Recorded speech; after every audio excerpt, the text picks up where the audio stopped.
ซูน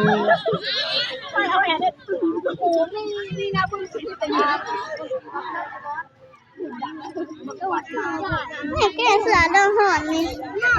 เป้นะแก่หอนมือหัว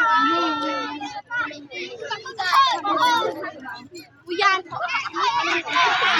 ไว้ค่ะ